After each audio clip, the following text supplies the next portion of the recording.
So good morning, everybody. Periodically, every several weeks, we do an interview here at Storyline of one of all of you, for the purpose of sharing, allowing, or hearing from an individual their story, a little piece of their story about how God has worked in their lives. And David Love graciously agreed to be interviewed.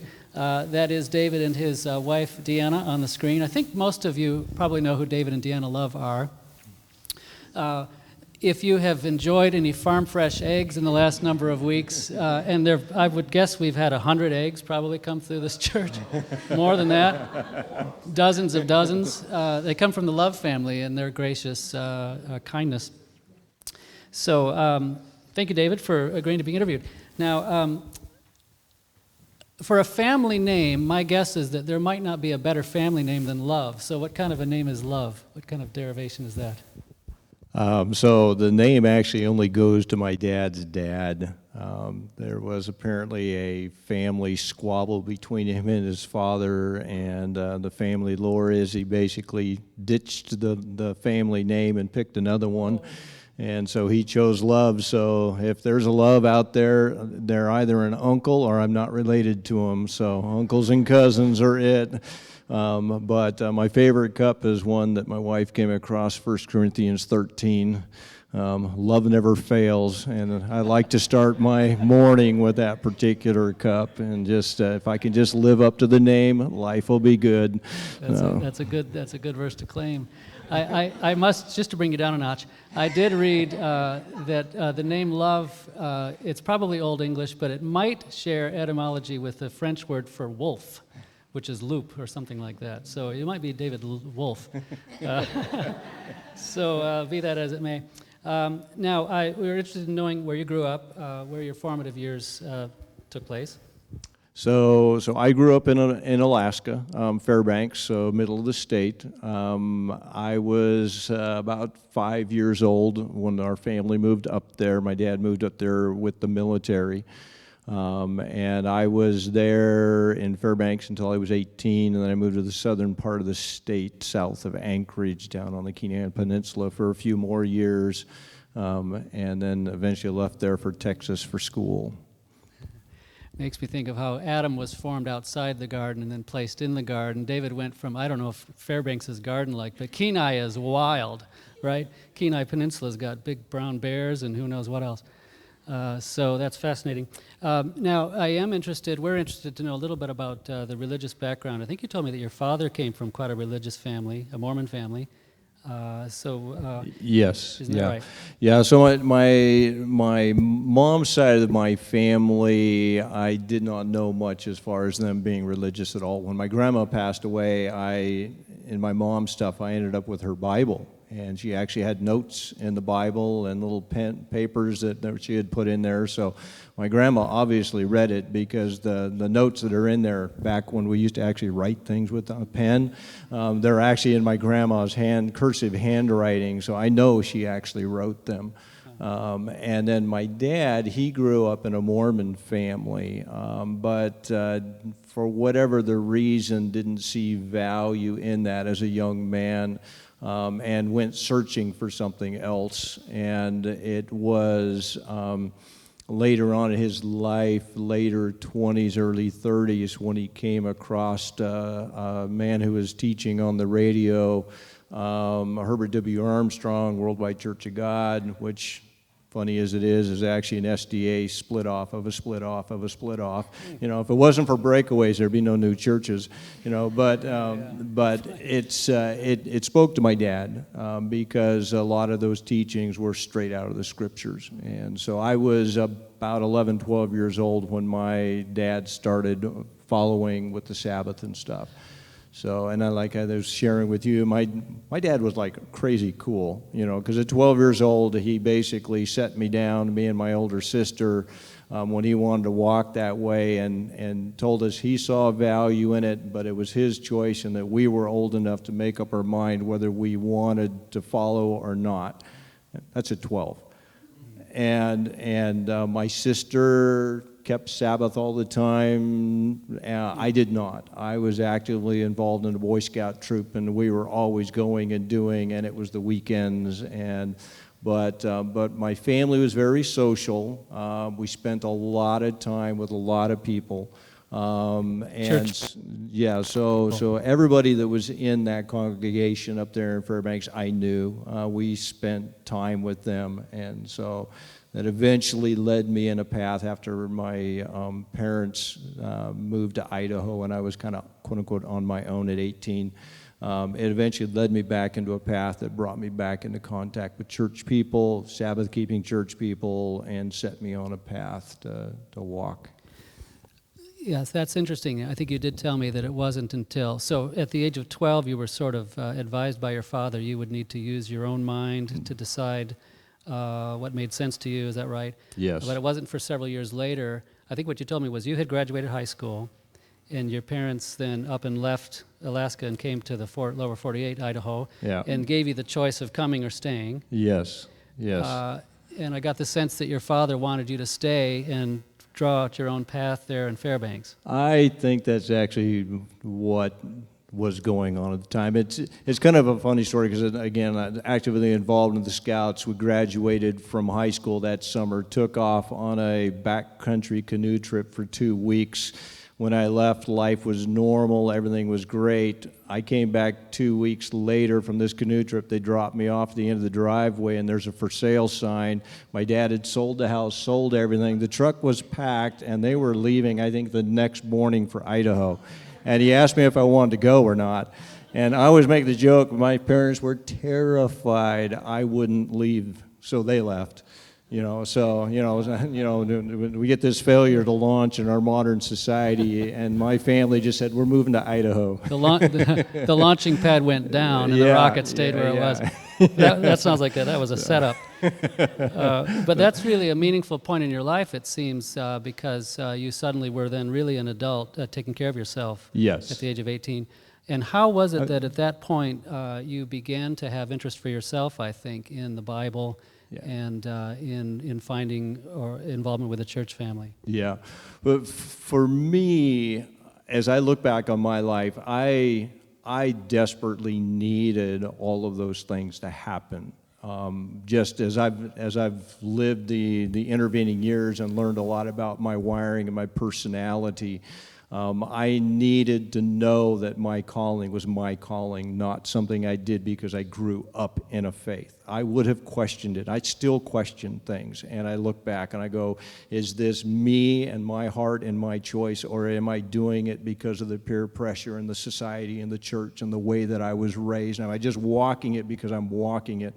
To me, it's a part of everybody's walk, but if it's the reason, it's shallow. And it'll fail in time, because when it's tested, it has no strength. If you choose it, you'll walk through fire for it.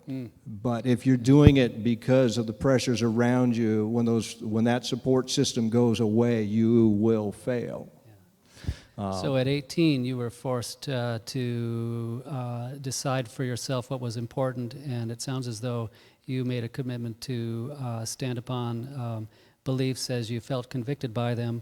And I know that later in your life you paid some price for that, which we can get into another time perhaps, but we have to move on. Now David then spent 4 years at Ambassador College. Yes. 2 years in their Texas campus, and then 2 years in Pasadena, California.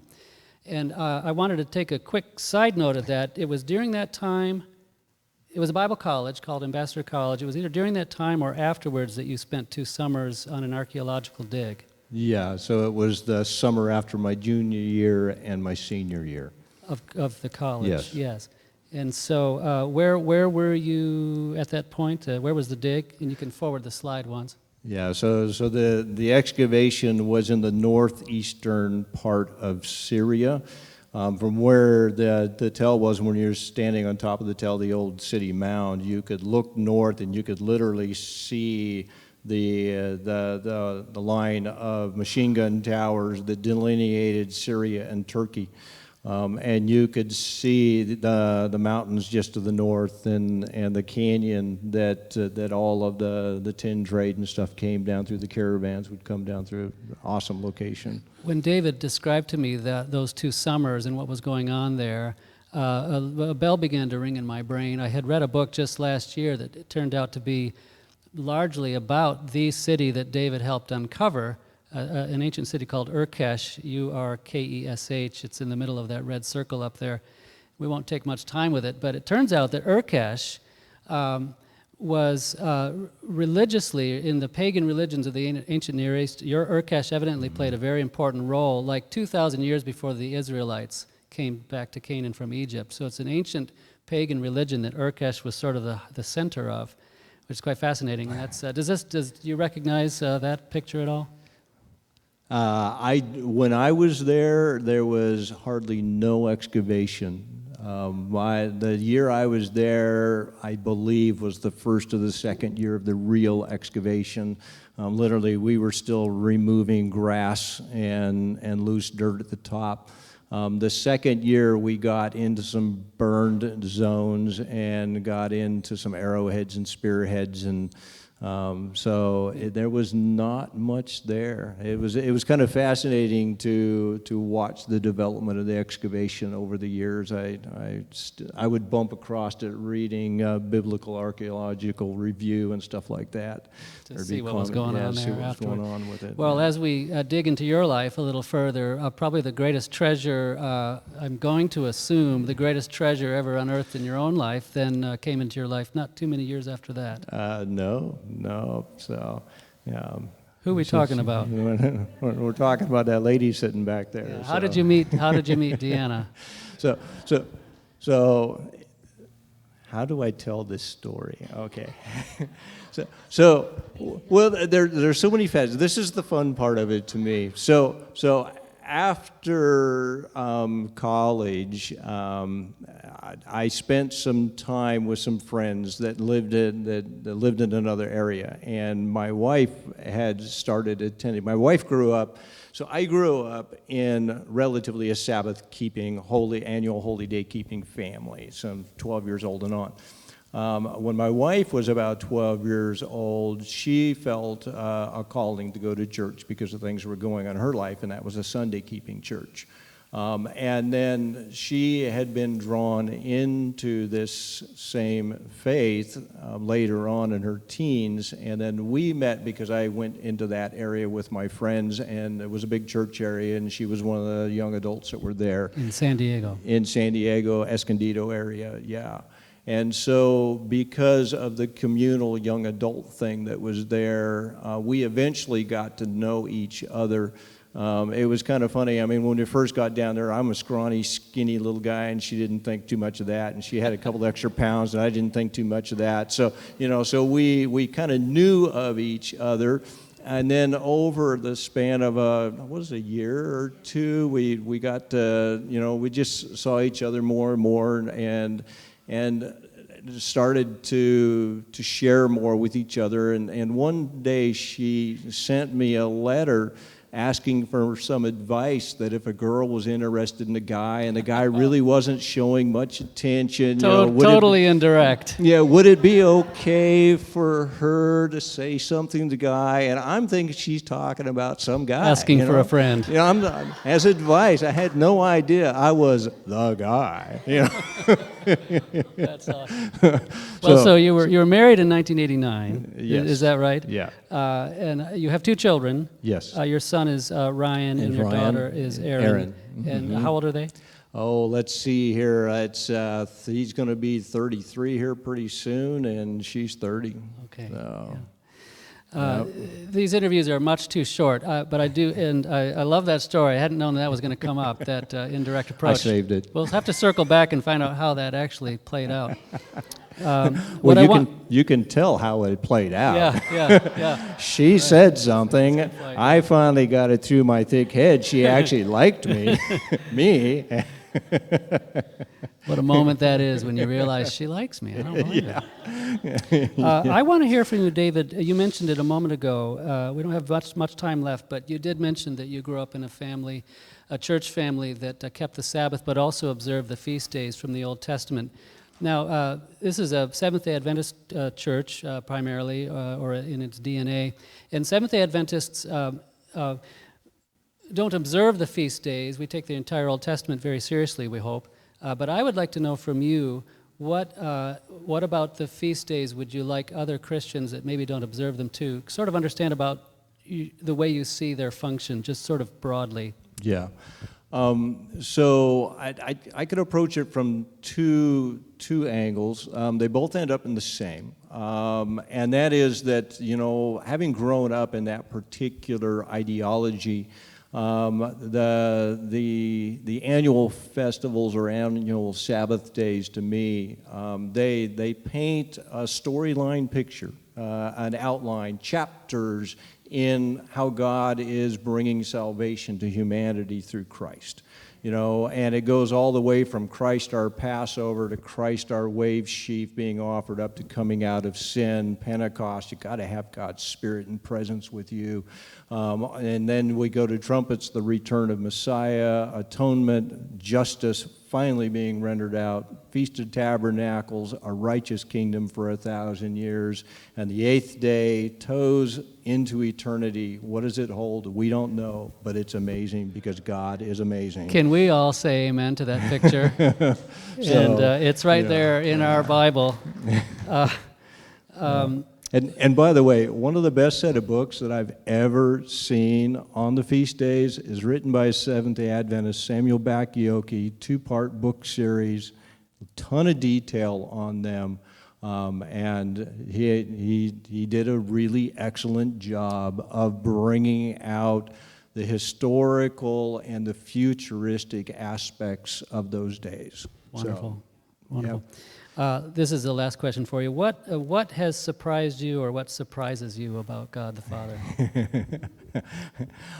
Actually, I thought it was an interesting question. When I saw it this morning, I knew the answer to it because I've seen it in my life all the time, and it amazed me how many comments today have rendered directly down this, and that's His patience. His patience. It's one of those that, if I can contain my mouth for 5 seconds, I think I'm being patient. And then I look at God and I go, He's okay waiting 1,000 years. 20 generations is not a problem to Him. I see somebody acting up and I want to judge them. And God's willing to wait 5 years for them to get it sorted out. Or 80. Yes. Yeah, I'm not that way. I'm not like my dad, but I so want to be. Yeah, I want that patience. That's beautiful. Maybe let's interview you again sometime, and Deanna, and get the rest of the story from her. Okay, we'll take that next time. Thank you.